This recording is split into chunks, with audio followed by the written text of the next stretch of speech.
Hello children, I welcome you all to class 11 Informatics Practices. My name is Rajeshwari and I have completed my MCA and MPhil in Computer Applications. I'm going to be your IP teacher. So in today's class, I would like to give you a small introduction about the basic terms that we use in computers. So till your 10th standard, you might have gone through all the basics in computers. As well, you might have worked with certain programming languages like C, C++, or even with HTML. So all these things you people would have studied till your 10th standard. So what is the reason behind all these things? Just to perform certain tasks in a computer, right? So before getting into the programming languages, and before getting to understand about all these programming languages, let us learn about all the basic terms which we use in the computers, which is more essential to know about all these things before we study about all the concepts. So the very first thing, language. Why do we make use of a language? We humans, how do we communicate first of all? We communicate with languages. So if our mother tongue is going to be Tamil, we will communicate in Tamil. Otherwise, if our mother tongue is going to be Telugu, we will communicate in Telugu. So English is a universal language where to convey information to other persons, we will communicate in English, right? So what is the need for all these languages? To convey some information to the other person. That is the reason why we make use of languages.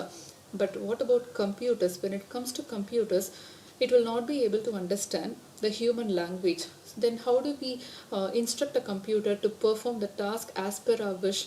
It is because of the softwares that we make use of. So you might have come across different kinds of languages or the names of the languages like C, C++, Java and HTML. So all these softwares are also called as languages, because only with the help of these languages we can communicate with the computer to perform a specific task. If you take even a Google homepage, so at the back of the Google homepage, the screen which appears on the page, at the back end you have millions and billions of code behind the Google homepage. So all these codes belong to a particular language like HTML or JavaScript. So they make use of different kinds of languages to create a particular web page. Got it? So by using the languages which is understood by the computer, we make use of we create many applications. Now in 11th standard and 12th standard, you're going to study about a particular language called Python. So that has been introduced in the year around 1991. So this particular software Python, it has been named so far because of the flexibility of this language, because it is very user friendly, where any person can be able to understand this language so quickly. So that is the reason this name has been kept. It is not like other languages like C or C++. Python is very user-friendly language where a person who is not even aware about the technical terms, or else the person who is not even aware about the basics of computers can understand very quickly. So that is the reason this name Python has been kept. So the software, this Python is a software which can also be called as a language which we use in computer, because we will communicate with the computer by giving all the instructions in English. But the computer will not be able to understand English or Tamil or whatever. What will happen here is the instructions which you give in English will be translated into the machine language called binary code. So the binary codes usually ranges like 0 and 1. So all the instructions which you type in English will be converted into binary form like zeros and ones, and in turn once the task gets over, these binary codes will be again translated into high level languages like English, and then the output will be displayed on the monitor. This is how the computer will work basically. So the computer will not understand the human languages like English or Tamil or Telugu or nothing. So all the languages, all the instructions which you give to the computer, for example, even if you're working with MS Word applications, each and every letter which you type in MS Word will be translated into the binary form, and in turn again the work gets over, it gets translated into the high level language is called English, and then it gets displayed in the monitor. That is how a computer works actually. Got it?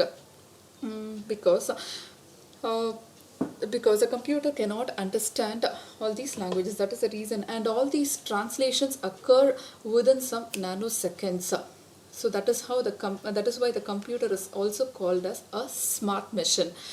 Next, so we have studied about that Python is a language, and in turn it can be called as a software as well. It can also be called as an application. So many different terms you can use it for one particular word. Then coming to database. So database means a collection of information. So collection of information means the informations which you gather from a particular place and you store it in a particular file. That is what is called as a database. Here the database which you are going to work along with Python is a SQL software. This can also be pronounced as SQL, that is structured query language, or SQL. Okay.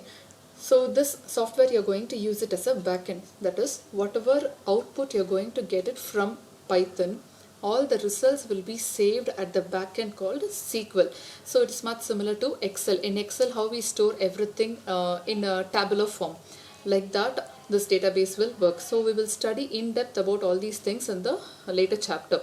So just get to know about all the terms and their uses. And the next thing is platform. So a platform is a place where we work on it. For example, if you take Windows, Windows is the operating system. So an operating system means it is a software in your computer. So without the operating system, you cannot work with the computer, first of all. So only when you have operating system in your computer, you can be able to install other applications, whether it is a game or MS Office applications, or if it is going to be some media player applications. Whatever you wanted to install, the very first thing you have to install in your system is your operating system. Without that, you cannot work with the computer. So this operating system is the platform, that is in which platform you're going to install Python software. That represents a platform. So in the Windows platform, if I'm going to install the Python software, it means Python software has been installed in Windows 7 or Windows 8 or Windows 10. So whatever it is. Then hardware. So hardware means an object which you can touch and feel. Got it? So hardware means the thing which you were able to touch and feel. That represents a hardware in general. For example, if you take a monitor, a keyboard, a mouse, all these things are hardware resources of a computer. That is a system resources of a computer where you will be able to touch those objects. But when it comes to software, the things which you cannot touch but you will be able to feel what is happening inside, that represents a software. And in another turn, you can even represent this as an instruction or a program that you give to a computer to perform a certain task. For example, if you're playing a game in a computer, when you're playing a game, you will be able to feel that you're going to win that particular game, or you're earning so much of points in that game, or the particular character is doing something in the game. All these things you were able to feel, but you cannot get into that game, or you cannot touch any objects or anything around inside the game, right? So the things which you can be able to feel but you cannot touch, that represents a software. So that is the difference between hardware and software. So hardware means the things which you can be able to touch, and software means the things which you cannot touch but you can feel that some task is happening. That represents a software. When it comes to interface, so interface means an interaction between the computer and the user. If I'm going to be the user and I'm going to work with a particular computer, so I will be giving a few instructions through the keyboard or with the mouse. That represents the interaction between me and the computer. Got it? So that can be called as an interface.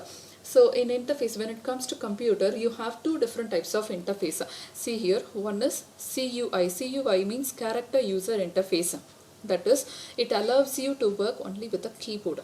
And the other interface is graphical user interface, which is GUI.